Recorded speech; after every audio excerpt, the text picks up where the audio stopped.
Education is the most powerful tool which you can use to change the world.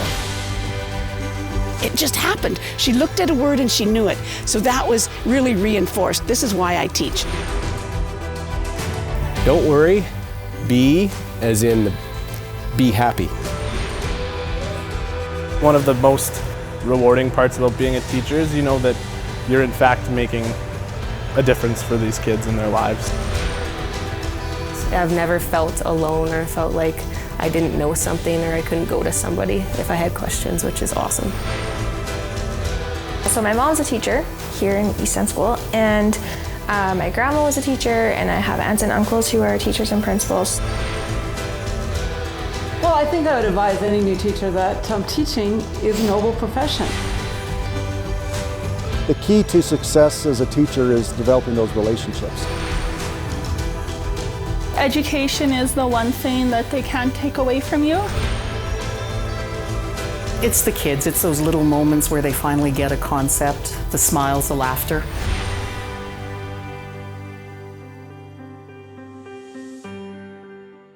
So why did I get into education? It was probably my love for kids, first off and foremost. And throughout my schooling, I had a couple teachers that had suggested over time that, you know what, education would be a good fit for you. It's always been a part of my life, I guess. I grew up around teachers, and so that's always been a big inspiration. My father was a teacher, so I think that's how lots of teachers get into teaching. It's a family job. I loved school, I loved learning. I come in looking for fun things to do with my kids. It's building those relationships. Some of the subjects I teach, like the home ec, kids have real conversations there, and it's not the same as a formal teaching situation, so I get to know kids. That's my favorite part. It's a small town, so it's a smaller school, and what is unique is the class sizes because you get more one-on-one time with the students who need it. Because these kids have gone to school with each other from kindergarten to grade 12, they're like a big family, and I think our school is a lot like that. Like joking with a janitor to the teachers pretty much knowing what their hobbies are outside of school, and feel like I'm pretty involved in their lives sometimes. Or else, you know, they're your own children in your class.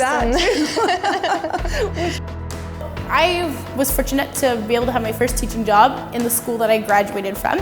So that was a unique opportunity because it's somewhere that I felt was a positive place, and I really wanted to return as a leader in the school, and I'm happy that Herbert was able to provide that environment for me.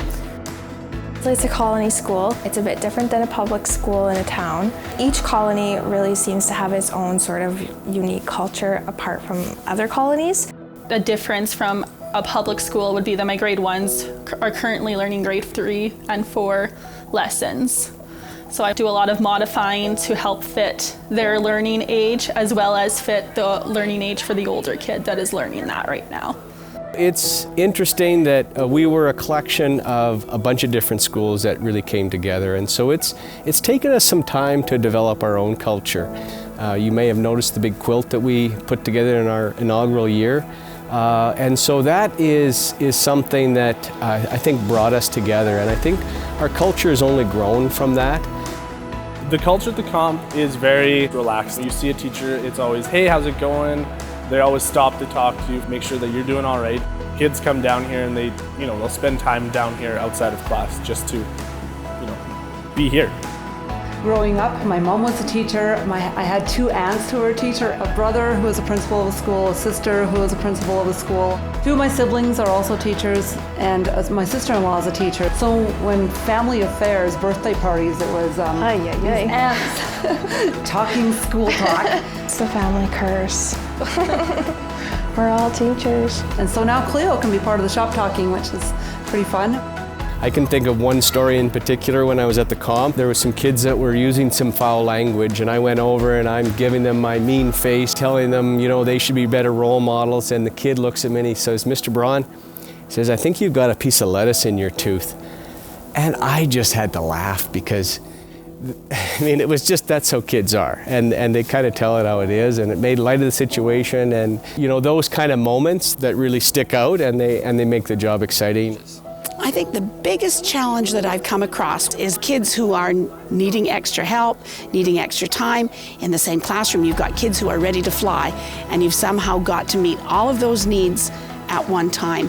I guess just being a first-year teacher and being on a colony, I guess that's been the challenge, is just figuring out who I'm going to be as a teacher and what my day-to-day is going to look like. Trying to figure out how I was going to teach grades kindergarten to grade 8 by myself. You know, I've had an opportunity to be part of a mentorship program, and it's amazing. Our young teachers have the enthusiasm, but our older teachers, they also are continuing to grow and continuing to learn from our young teachers too. So that mentorship program has really, I think, shown me that we're going down a great path. Chinook gave new teachers a mentor for them to have. She had lots of experience and she was really helpful in any questions that I asked. Things I look forward to the most as a teacher is being at the school with a big shop and having the big resources, really growing the construction program here at the school. Well, as I am transitioning out of the classroom after this year, I get emotional thinking of not those day-to-day contacts with kids. When you think of 12 years of high school, 5 years of education, and then 32 years of teaching, that's all I've known. That's what I am as a teacher and an educator. It's going to be scary just to stop that. I hope I can handle it. These kids are probably not going to remember a lot of what you taught them as they sat in their desks. So I try really hard to build in experiences for the kids, and I would suggest that to any new teacher. Those experiences help kids remember far more than if they just sat in a desk and listened to me talk. Get involved in their life, in their worlds. So that means being a part of an extracurricular program or to tap into the interests of their students. That time, those non-teachable moments with kids are some of my favorite memories. Tons of coaching memories and those breakthroughs of kids that finally get something, and the hug at the end of the day. Like, those are special moments. You're going to have a million of them as a teacher for sure. Teach and talk as much as you need to, but take some time to listen to your students. You can learn something from everybody. Know that we've all been through it. You're not unique when you have a challenge in your classroom. Just enjoy the kids. Simple as that. The big thing is to have fun. If you're not coming to work to have fun, it's probably time to look for another job. It can be exciting if you want it to be. Like, it's up to you, I guess, which is kind of the fun part about teaching, is that it can be your call if every day is the same or if every day is new and exciting, and it's all up to you.